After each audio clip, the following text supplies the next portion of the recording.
Good morning, good morning, good morning, good morning, and welcome to this beautiful Sunday morning in June. It's the last day of June, the 30th. Can you believe we're almost in July? We're one day away and we're about to be closer to another year. Oh my goodness, summer has just got here and is about to leave already. Anyway, I want to wish everyone a great day, a good morning.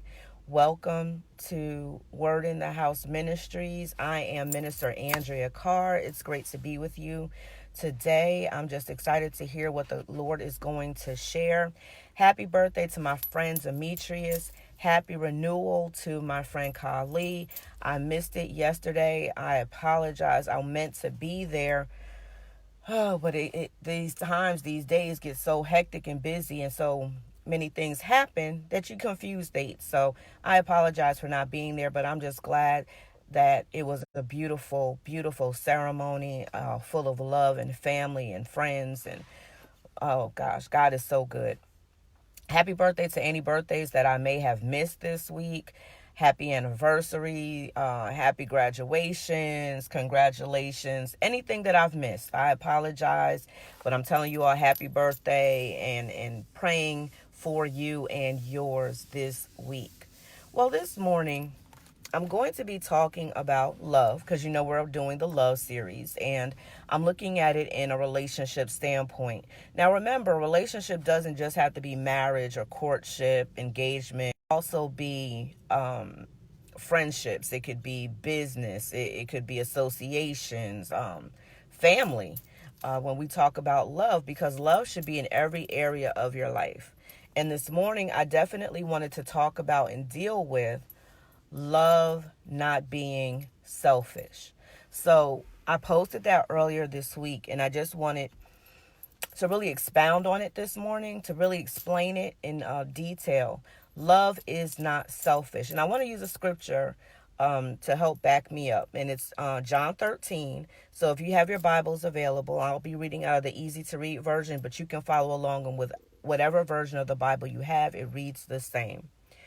It was almost time for the Jewish Passover festival. Jesus knew that the time had come for him to leave this world and go back to the Father.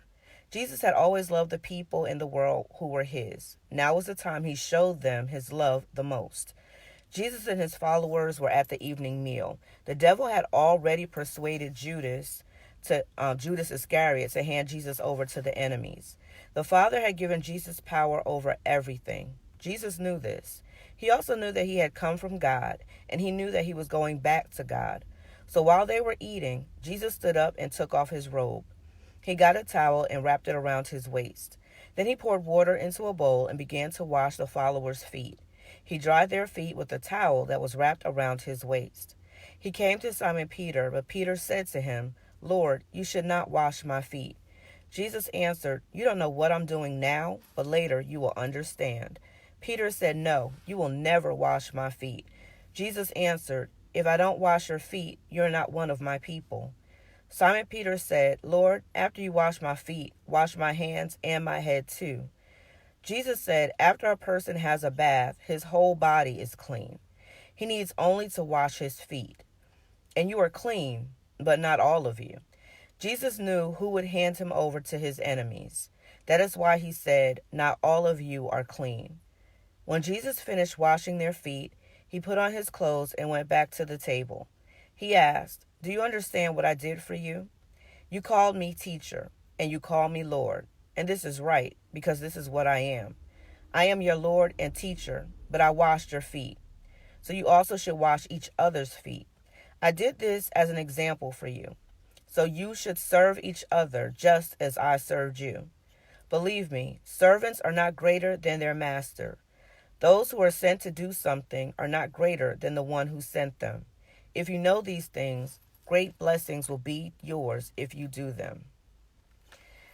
I want to stop right there. And we're talking about love not being selfish. And the reason why we're talking about it, we're looking at the First Corinthians 13, and we're talking about love. This is the love series. And this morning, I just wanted to touch on love not being selfish.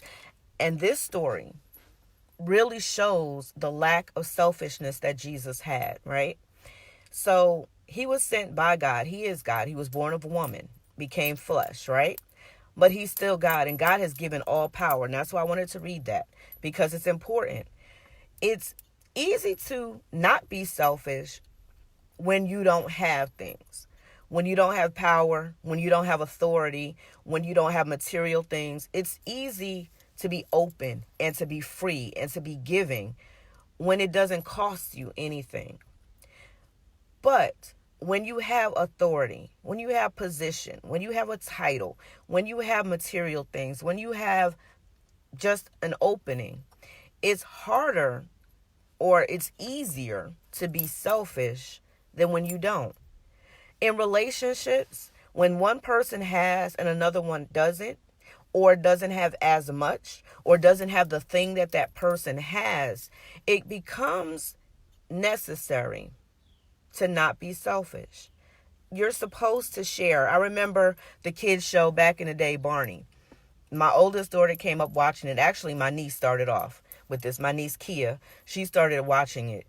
And then when Isis was born, she started watching it. And then my son, he watched it for about 2 seconds. But then my youngest daughter watched it. Barney has been around a long time. And one of the things that he talked about was sharing is caring. And it really is. When you have the ability to share with people, when you have the ability to give, that does mean you care. Being unselfish, caring about people more than yourself. That's what lack of selfishness is. Selfishness is the me mentality. It's all about me, me, me, me, me. You know, when children are born and they're young and they're babies and they're just learning to talk, it's mine, mine, mine. That's one of the things that they have a habit of saying. It's mine, it's mine, it's mine. And they become selfish. Everything they see that they want, all of a sudden it's theirs. They don't want to share it. They just want to keep it to themselves. Well, we have to grow up and mature past that, wanting everything for ourselves and being of the mindset that we want to bless other people. We want to give to other people. We want to open up to other people. Andrea, why are you saying that? Because selfishness is not just materialism. Selfishness is not just wanting the finer things or keeping things for ourselves. It's also us. When we close ourselves off to people, that's being selfish, because we feel as if they don't deserve us. We want to close ourselves and protect ourselves. And it's really a form of selfishness. Yeah, it may be based on fear and doubt, hurt, past pain, past memories, but it's also a part of us that doesn't want to give. We don't want to open up. We don't want to invite. So we close ourselves off to people, and that's selfish. I remember I knew a person, and he was really, really selfish. He always put himself first. It was all about him. It wasn't about anybody else, not his family, not his friends, not his romantic relationships, not even his children. He was first. And the sad part about it was he found himself alone, because he wasn't willing to give of himself. He wasn't willing to open up his heart. He wasn't willing to open up his life, not even to those that came from him. And it was really sad to see that he was by himself because of his selfishness. Love is not selfish. Love doesn't put you first. Love puts other people first. This is why Jesus said, love your neighbor as yourself. Because you're not first. He wants you to love people the way you love you. You love you, you're supposed to. And you take care of you, you're supposed to. So you wouldn't want any harm to come to you. So you wouldn't do things to hurt yourself. You're not supposed to. So what God was saying, what Jesus was saying was, I want you to treat people the way you would treat yourself. The way you should treat yourself. The way I want you to treat yourself. I want you to treat your neighbors. Well, he also wants you to treat the people around you and in your life, whether they're close or whether they're far, the same way. So this story in John 13, where Jesus washes his disciples' feet, is really an important example, because Jesus, who had all power in his hand, and he knew he had all power in his hand, washed the feet of his followers, his disciples, soon to become apostles. He took off his clothing, his robe, put around a towel, got on his knees and scrubbed the feet of the people who were following him. Now, mind you, he had power, authority. His name is God. He has all that power, yet he humbled himself and washed the feet of others. Not being selfish involves a state of humility. It involves you being able to, even if you have everything, to open up and bless other people who may have nothing. Being humble is the way that you fight or circumvent selfishness. When you are arrogant, when you exalt yourself, when you put yourself on a pedestal, when you think of yourself higher than somebody else, it's easy to become selfish and be selfish because you think that, as my mom would say, your poop doesn't stink. And that's a sad way to be in this world because there are so many people that have need of people that are care. Being unselfish, it's going to cost you. It costs. You have to sacrifice. And it's important when you are in a relationship to be willing to sacrifice, to be willing to compromise, to be willing to put yourself second to somebody else's needs. You shouldn't always put yourself second. That's not what I'm saying. I'm not saying that you don't matter. I'm not saying that you're not important, because you are. But when you're in a relationship, there are people who have to matter more than you. Otherwise, why are you in that relationship? It's very sad to me to see people who are in families or who are in relationships, and it's always about them. Like, I've noticed that there'll be conversations that are happening, and you can tell spotlight people. That's what I call selfish people. They always want to be in the spotlight. So someone could be telling a story, and if it has nothing to do with them, they'll interrupt, or they'll half listen, or they'll be paying attention to something else and not listening. People deserve your attention. They deserve to know that they're important to you. Who wants to be in a relationship where you never feel worthy, where you never feel like someone cares about you? That's a one-sided, selfish relationship. That's not a growing relationship. That's not the kind of relationship you should be in. And that's why I'm talking about it this morning, because unfortunately, there are people who are in relationships where they're second-class citizens. They're not honored. They're not appreciated. They're not cherished. They're not really loved. Because if love isn't selfish and you're being selfish, what are you saying to that person in the relationship? You're telling them they don't matter, and that's not love. Yeah, I understand that you may have been hurt in the past. I understand that things may not have gone your way in the past. But you're supposed to take time to heal. Remember, we talked about this a couple of weeks ago. And within that healing, be vulnerable to, once you're healed, to allow yourself to be in a relationship with someone who's going to love you, who's going to care about you, your needs, not just your needs, but your wants and desires too. Be with someone who respects you, who takes you not for granted, but is appreciative of you and being in there in a relationship. In this story, Jesus, who has all power, this is the part for me that's the for me. He has all power in his hand, right? He has all authority. He knows what's going to happen before it happens. So he already knows that there's somebody in his circle that's going to betray him. Somebody in his circle that's going to deny him. Somebody in his circle that's going to run away from the situation. He's going to be left alone in a garden praying while people are sleeping. They're not taking seriously what's about to happen to him, even though he asked for their prayer. So Jesus knows that there are going to be people who disappoint him in his circle. See, you have people in your circle right now that have hurt you.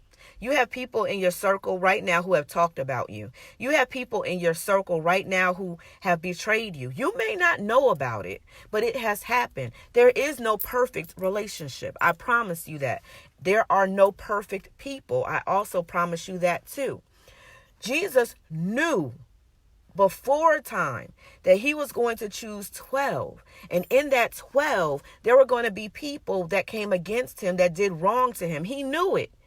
Yet he taught them, he fed them, he led them, he healed their family members, He spoke life into them. He poured his love into them with the mindset that these 12 that I call friend, that I call disciple, that follow me, are going to leave me, betray me, backstab me, deny me, rebuke me, not believe who I am, come against my calling. Does any of this sound familiar? Now, a lot of us don't have this power that Jesus had. And I'm not talking about the authority and power. I'm talking about the power to know that someone's going to do something to you and still continue on. A lot of us have the power of leave. If we see signs that you're going to hurt us, we immediately walk away. If we see signs that you might not be who you say you are, we walk away. We close the door. We turn away from it. We don't invite this into our life. So we don't have the Jesus anointing. A lot of us don't. I know I'm one that's like, oh, Father, if I knew ahead of time, I would definitely have not allowed that person in my life. And this is one of the reasons we don't know ahead of time. Because first of all, only God can. And that's his mission and commission. But for us, if we knew who people were before they came into our lives, we wouldn't let them in our lives. But we would have missed out on some good people. Because remember, there's nobody perfect, and everything that happens to us can be turned around for a life lesson, something that we can learn from. So those tears that we shed, the anger that we feel, are lessons to help us be better in the future, to help us know how to maneuver ourselves and maneuver situations that are coming. They're to strengthen us so that when we go forward and we go move into where God has called us to be in, we'll be better prepared. We'll have the armor on so we know, don't share this, maybe don't say that. Don't do it this way, do it that way. So it's all a life lesson, and we need to, even though it hurts, and trust me, my heart has been hurt. It gets hurt. It's sensitive. So when I'm hurt, I'm like, oh, I wish they would have never. I regret. But in time, I've learned some valuable lessons that I can take on. But here Jesus is knowing ahead of time that the 12 are going to disappoint him in some capacity. Yet he still gives 100% to them. He doesn't mock them. He doesn't say, you ingrates, you're not really friends. You're going to hurt me in the future. He doesn't do that. He keeps them around him. He feeds them. But here is the ultimate sacrifice. He washes their feet. Now, back then, you could bathe, but they did a lot of walking. Some of them walked barefoot. Some of them had those Moses 29s, those sandals that look like the Roman sandals. So they wore them. So as they walked, we have beautiful curbs and sidewalks and things like that. Then they had dirt. They had grass. That's it. There was no pavement. There was no paved roads. So as they were walking, they picked up the dirt, the mud, the sand that was on the ground. So when they would go into someone's house, their feet would not be clean. And to honor people who came, the hosts would have basins of water so that they could wash their feet. The rest of them may be clean, but their feet would be dirty. Remember, now, if there's dirt, mud, sand, there's bugs, there's worms, there's things that their feet are touching. So we're talking about dirty feet. So Jesus, who has all power in his hand, Jesus, who is Lord of Lords and King of Kings, Jesus, who is going to die and be resurrected, Jesus, who has given us salvation power if we accept and believe him, that Jesus, who knew ahead of time that Judas was going to betray him, that Peter was going to deny him, that John, the one he loved the most, was going to run away. Jesus knew what these people were going to do ahead of time, took on the role of a servant. Because that's what servants would do in those homes where they could afford servants. They would wash the feet of their guests. He got down and he washed the feet. Not only, now, let's take this in context. Let's put it in context. These are his followers. These are his friends. Think about it. Put yourself there. Your boys, y'all, walking around and their feet are dirty and nasty. Do you want to touch them? Let's just be real. Let's be honest. Touching feet is not the best thing. Okay, hands a little cleaner, but feet, just think about it. They stinky, nasty, peeling. They may have corns on them, bunions. They've been walking all over. He takes all of that out of consideration. He doesn't even think about it. But he humbles himself to wash their feet and says to them, what I did for you, I want you to do to others. So the way I humbled myself and served you, I want you to treat other people like that. What does that mean, Andrea? Take away selfishness. I want you to get over the fact that I just touched dirty, nasty feet. Forget it. What I want you to do is remember the act that I humbled myself and made you comfortable. I helped you.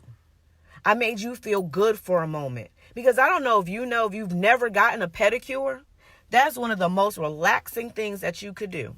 You put your feet in the water and then they work on them and they scrub them, and that is relaxing. So he gave them some moments of comfort.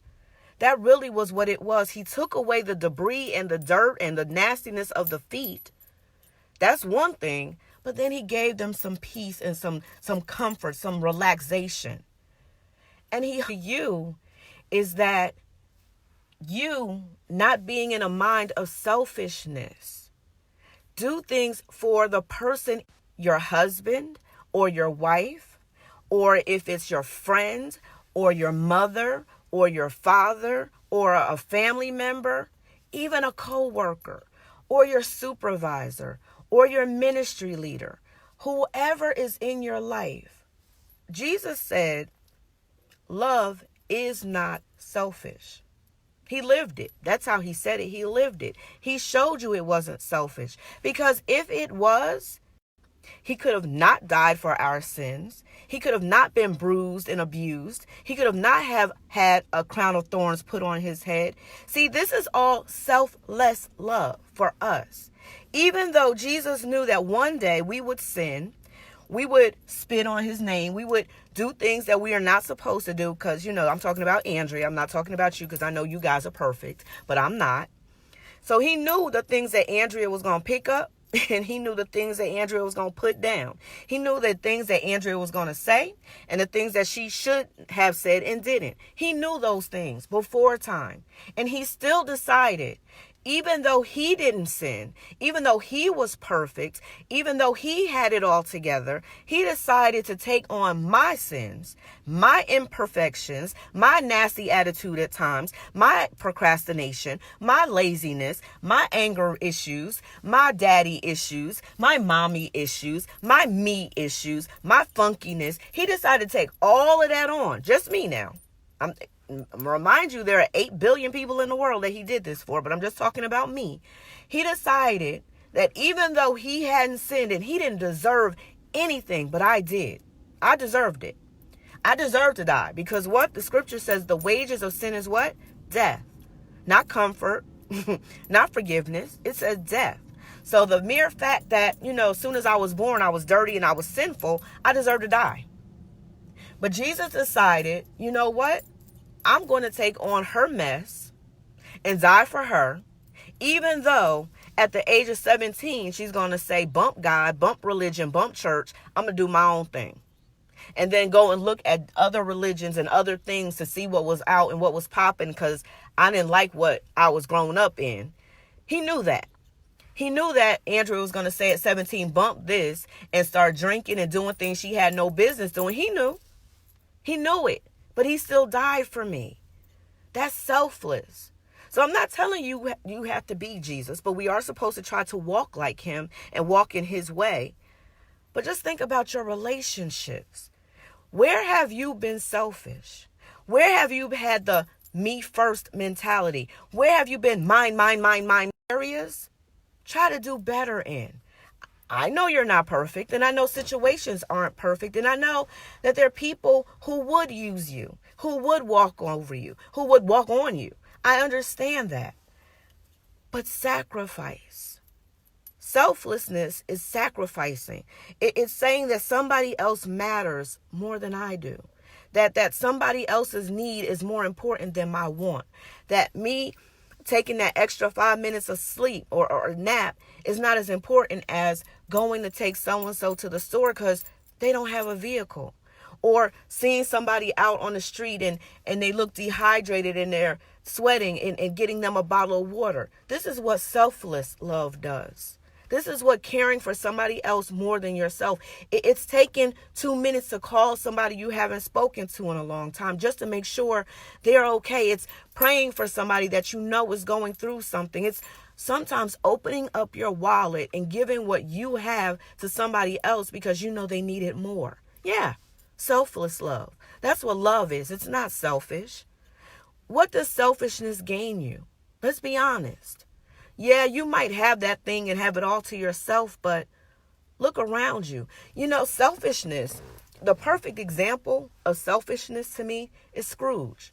The story of, that's not The Night Before Christmas, it's Scrooge, but I can't think of the real name of the story. Ebenezer Scrooge was this man who cared about himself.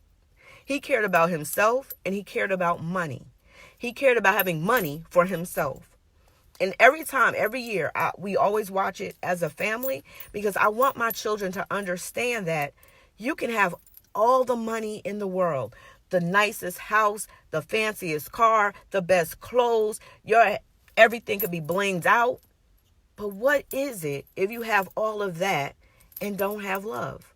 What is having all those things and not having friends? What is it having all those things and not having a close relationship with your family? What are all those things and it's just you alone? That's what selfishness causes. Because when you start putting yourself first and start exalting yourself first and start just thinking about you, people fade away. Think about it in Scrooge. He was in love with this woman and another man was in love with her too. But she chose Scrooge. But money became his concern, his focus, and he lost the love of his life. But he kept his money. He kept his position. He kept his house. What was so important about those things if you have nobody to share it with? Selfishness causes you to be alone and lonely. What is the point of having everything but losing everything? It's true that you can't take money with you. It's true that you can't take houses with you. It's true you can't take cars with you. You can't take the new J's with you. You can't take those things with you. And some people will say, well, you can't take people in love with you either. But you have moments and memories. I would rather have a good bonding moment with my children than to have $15,000 that I blow in 5 days. Because what do I have to show for it? I did all of that to keep it and money leaves and then not have the relationship with those that I love. This is why I wanted to talk about it this morning because love is bigger than you. And again, it's not just your romantic relationships. It's every relationship that you have. Love is bigger than that. Love is positive things. Selfishness is not positive. Caring about yourself first is not positive. Now, you are to love yourself. Please hear me. Don't hate yourself because you love somebody else and you're pouring everything into somebody else that you're not pouring into yourself. You have to. That's self-love.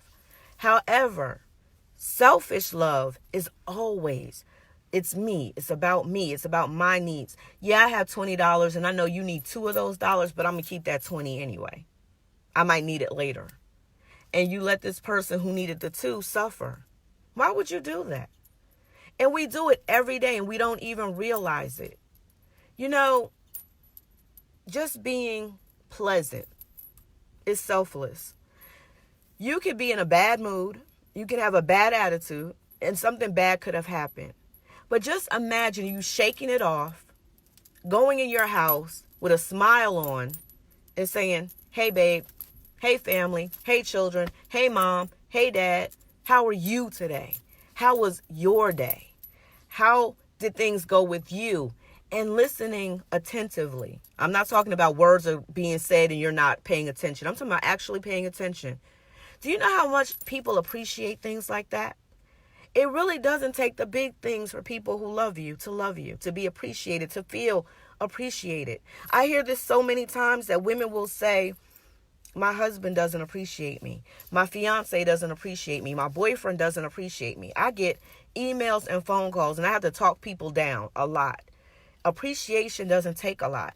You don't have to buy the fanciest flowers and the biggest box of chocolate and the biggest bear. Okay, we like those things. No, I'm just kidding. Seriously, though, when you take time for people, that means more than anything.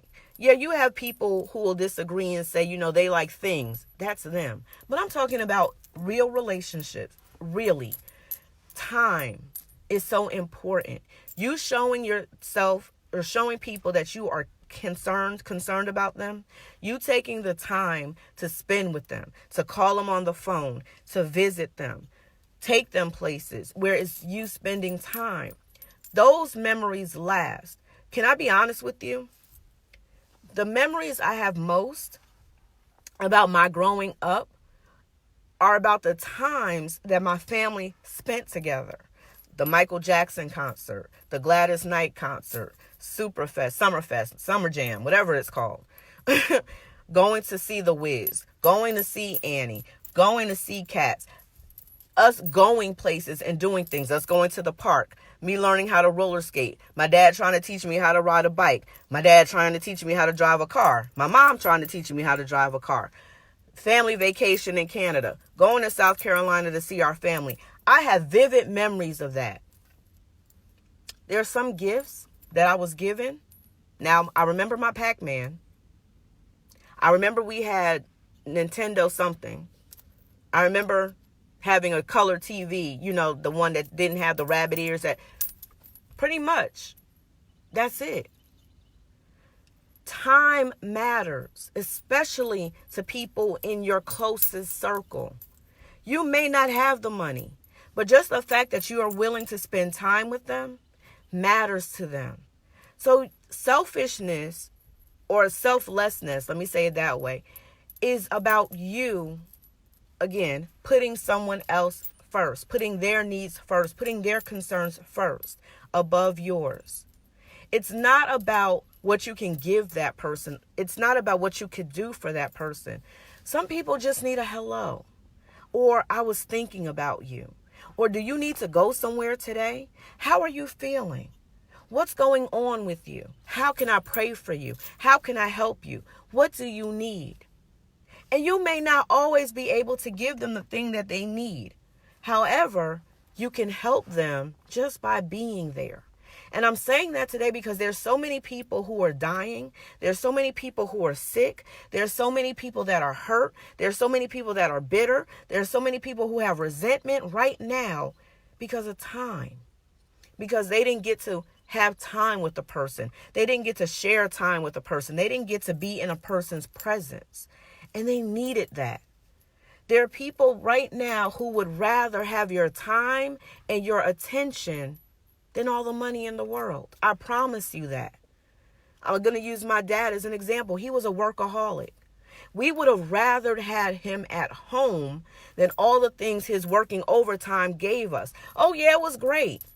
But guess what? We could have still had those things that he gave us without him pushing extra hours. And we would have rather him have been in our lives more to do more things with. I know my brother in his track meets and his games would have rather have seen his dad in the stands than a new pair of kicks he bought him. He would have rather had the time to talk to him about what is it to be a man? How do I treat my wife? How do I be a good father? Than the Jays or the Jordans, that's what we used to call them back then, that came out. And your children, your friends, your family members, your spouse, your significant other would rather have you. Now, I know we're in a society where we need to work. Absolutely. Some of us need to work 2 jobs. Absolutely. Because this economy, let's just be honest about it. But sometimes take a day off and go be with people who need to have you around, whether it's your children or your parents or your siblings or your friends. You can't do it all the time. Like, I wish I could. Like right now, I'm supposed to be on a trip with my family members, my sister and my cousins, but I couldn't do it. I had to be honest. So let me tell you what I did do. My children, and they made mention of this. This is why I want to leave this with you. I hadn't spent time with them. I've been going.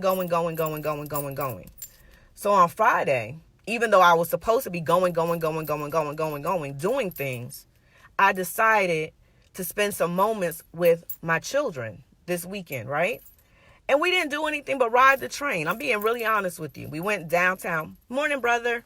Went downtown, went walking around, went up to Lenox, went walking around. But it was the time that we spent. And do you know what my oldest said? She said, Mom, I can't remember the last time we just hung out. This meant a lot to me. My youngest was like, can we do this more often? And it hit me right here. It hurt because I'm doing things to try to make sure we're straight, we're good. I'm trying to take care of them and be there for them. And they wanted me. And it reminded me of my dad. Dwayne, I was just talking about daddy. You got to rewind so you can listen. But it reminded me of my dad being a workaholic and not having time. And we would rather have time with him. Well, I was repeating that cycle of being busy, doing this, doing that, trying to do this, trying to do that. And my children were suffering because I wasn't there. Now, those are my two daughters. If you know my son, you know he doesn't like going all out and about. That's not his thing. So when we came back, he asked me something. He said, Mom, will you watch this anime show with me? I forgot the name of it. Now, I was tired. I just wanted to lay down and go to sleep, to be very honest with you.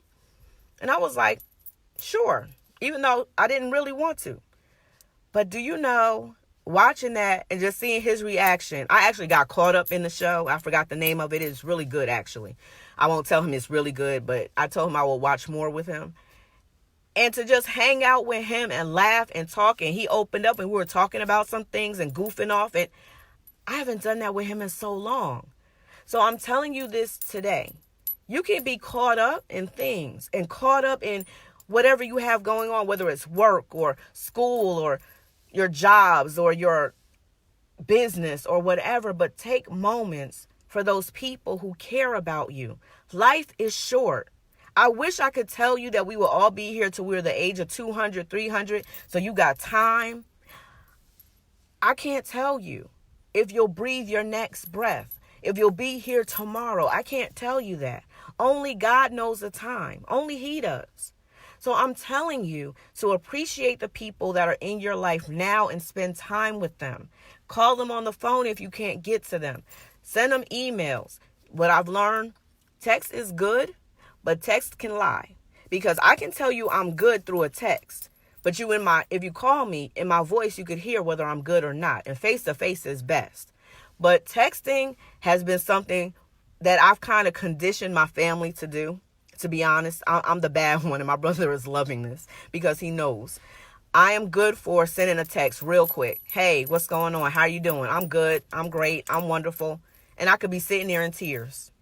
I could be sitting there in the deepest depression of my life. And I've done it. But I also have family members and friends who will pick up a phone and say, I need to hear your voice. I've had friends who just pop up on me because they hadn't seen my face. And I want to say this. Thank you, Holy Spirit. Check on your strong friends. You see that posted on Facebook around, but I'm being honest. Because those are the ones that hide their depression, their hurt, their pain, whatever they're going through the most. Because I did. I'm a strong friend. I'm one that, I can make it. I can do anything. When they see me, I'm over here dancing. I'm good. I'm like, hey, how you doing? What's going on? What's cracking? But on the inside, I'm breaking. So check on those people. Check on those ones that you think have it going on, who look like they have it going all together, who look like their lives are perfect, that they are elevated and moving on and they're empowered and they're great. Because those are the ones that on the inside are really shedding tears. They're really crying because they're like, I'm strong. Who's going to be there for me if I break? And they need to break. They need to let some of that pressure off. They're stressed. Their blood pressure is high. They're gaining weight, whatever it is. But you need to check on those people. And I'm telling you that today because if love isn't selfish, that means sacrifice some of your time for somebody else. And it doesn't have to just be your spouse. It can be your friends. It could be your neighbors. It could be your coworkers. It could be your supervisor. How many of us have supervisors and we think they got it going on, but we're not trying to find out how they're doing? Yeah, they may not be the nicest people. They may not do the nicest things, but check on them anyway. You'd be surprised how your kindness can open people up. You never know. Your good morning, your smile, your buying them a donut, your getting them a cup of coffee may make them feel better. You just don't know. But what can being kind to somebody hurt? They don't accept it? Okay, then you drink it or you eat it or okay, whatever. But take the time to put somebody else first. Take the time to do something nice for somebody else. Get out of the me mentality. It's time out for that. You're no longer a 1-year-old. You're not a 2-year-old. Mine. It's not about that. It's about other people and how we can love on them and make them feel appreciated. Do you know your kindness, your concern may be the very thing that stops someone from committing suicide? I've seen it done. I've seen it done. I wish I could tell you I'm lying, but I'm not. I've seen it done where someone was considering taking their lives and somebody reached out to them and said something. Didn't even know.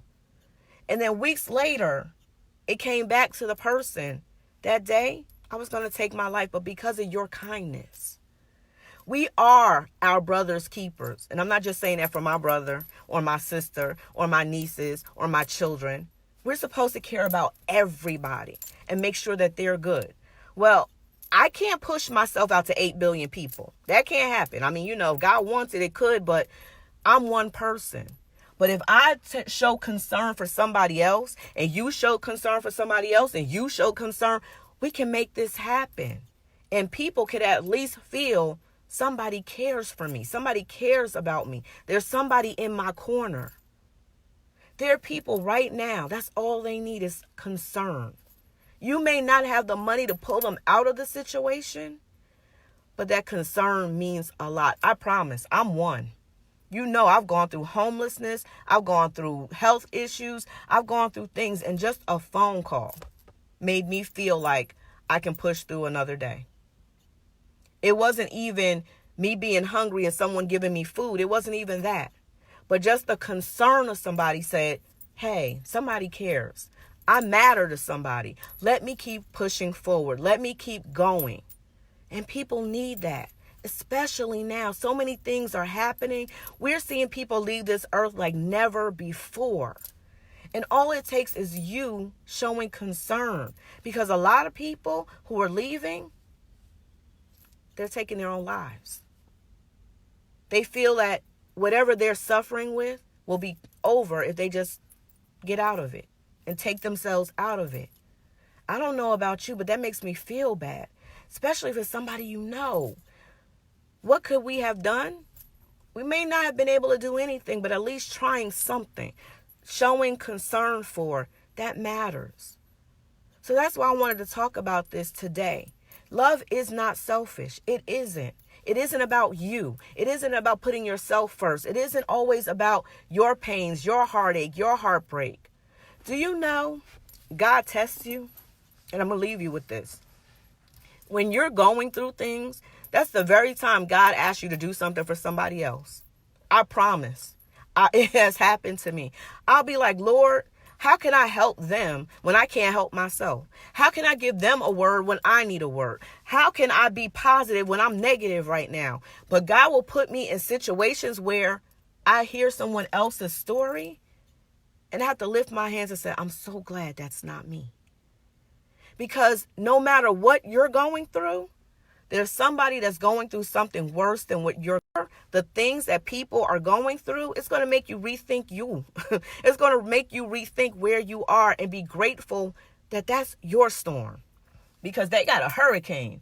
You can handle the thunder and the lightning, but you couldn't handle the hurricane that they're going through. It makes you appreciative of where you are.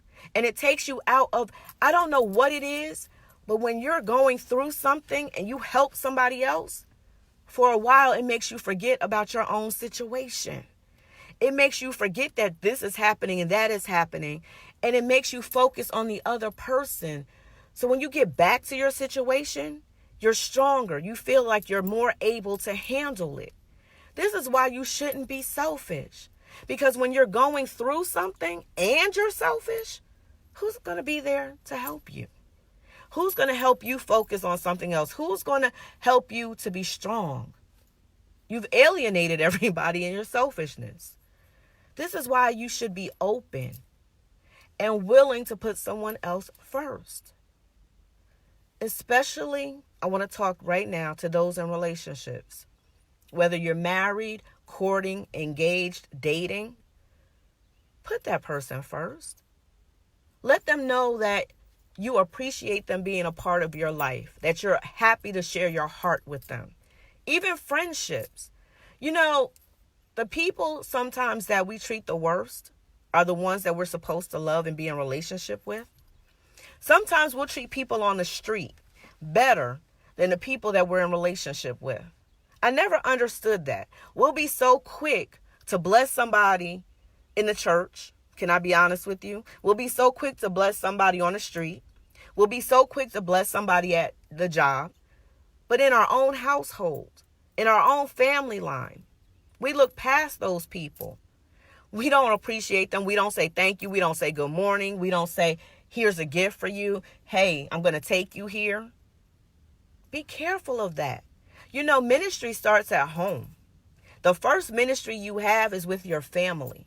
So if you're treating your family bad, but you're treating the world great, you're still not doing good, because they're suffering and they're sacrificing and they're not being treated right. So I'm saying this to somebody today that you've been overlooking your family. You've been not taking the time that they need with you. You have been robbing them of you, of your love, your kindness, and your concern, but you're willing to give it to other people. You're willing to give it to your friends. You're willing to give it to the stranger. You're willing to give it to somebody down the block. Focus on home. I told you, my children said to me just this Friday, it's been a long time since we've done something. And can I be honest with you? We basically rode the train and walked and then watched the show on TV. That's it. We didn't go to some great big adventure. We didn't go to World of Coca-Cola or, the aquarium. We didn't spend a whole lot of money. We didn't do any of that because I didn't have the money to do it. Let's just be honest. But just riding the train, going downtown, walking around, seeing people, talking to people. We met people down there. We laughing and hee-hee-hawing. Went up to Lenox. We having a good time there, spending nothing. That's what it took, though. Time. So I'm telling you now, time is of the essence and time is so important. It's time for you to spend time with those that matter to you. Yeah, it's great. Great. And we should serve our community. It's great. We should serve our neighbors. We should serve our coworkers. We should serve strangers. That's what God calls us to do. But you also need to serve your family. And I'm talking about those in your household. Those that you wake up to every day that may be going through something, but because you're so busy, you don't even know it. You don't know that your teenage son may be struggling with something, or your teenage daughter may be struggling with something, or your adolescent child is suffering, or your husband is suffering, or your wife is suffering in silence. You don't even know it because you're so busy doing this and doing that and helping others. You know how back in the day, and Dwayne, we used to eat dinner together. If you can't do it every day of the week, try one day a week to sit with your family and have dinner and turn off the TV and put the phones on silent and move them away and just talk. Son, what's going on? Daughter, what's going on? Brother, what's going on? Sister, what's going on? Mom, what's going on? Dad, what's going on? And talk. That is so necessary. Even if you can only do it for 30 minutes, it's the point of all coming together and talking. That's what kept us strong. I promise you. My brother and I, we were at the table. What was like 6 o'clock, 6:30?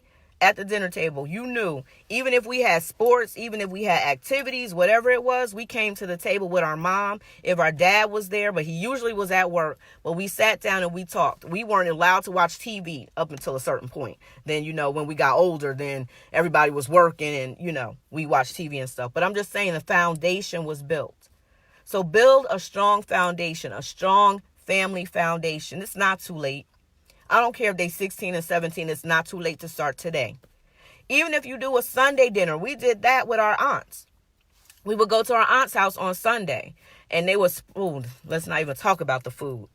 And we would sit around the TV watching sports or watching the cowboy movie or watching karate movies. It was one of them. And we had a good time. We need to bring that back. Stop being so busy. Take a moment. My kids taught me this on Friday, I promise you. Just some time with them.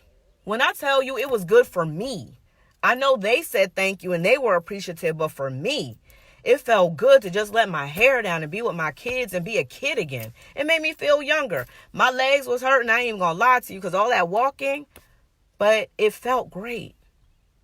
And I got to spend time with people I love and like. Love my kids. And I got to see how they're growing and how they see things, how they perceive things. I might have missed it. So I'm just telling you today, love isn't selfish. Love does not put itself first. Love does not love itself to the point where you're ignoring others. It doesn't. So today, I'm asking you to make a shift in your life. And if you have found yourself being selfish, to back away from it a little bit. Open yourself up to other people and allow them in and worry and be, not worry, but be concerned for other people. Have compassion towards others that may be going through something. And then spend some time with your family. And I'm talking about those in your house that, you come in the house, you grump in, you go to your room, you shower, you get on your phone, you're on your iPad, you're on your game or whatever. Come out of that and go talk to your family members and see what's going on with them. And look them in their eyes so you know it's real. My brother will tell you, he'll do it to me and I do it to him. Let me see your eyes. Let me see if you're telling me the truth. Let me hear your voice. We don't text all the time. Sometimes we actually get on the phone and I'm listening. I'm listening to how he sounds. He's listening to how I'm sound. That's my best friend. We grew up together. So he knows when I'm not being honest. He can get it. He knows, right? So I'm telling you, do that this week. Start. Life is short, but it's not short enough that you shouldn't try to do something different. Let me put it like that. I thank you for spending this time with me this morning. I'm getting ready to get ready for church. I know you're getting ready to get ready for church or whatever you're going to do. I'm hoping you have a fantabulous Sunday. I'm praying for you all. Seriously, I'm praying for every listener today that you would find peace in your life and that you would open up and allow love in, a better love. Even if you're in love, I still want it better than what you have right now. Have a great Sunday, and I'll see you next Sunday. God bless.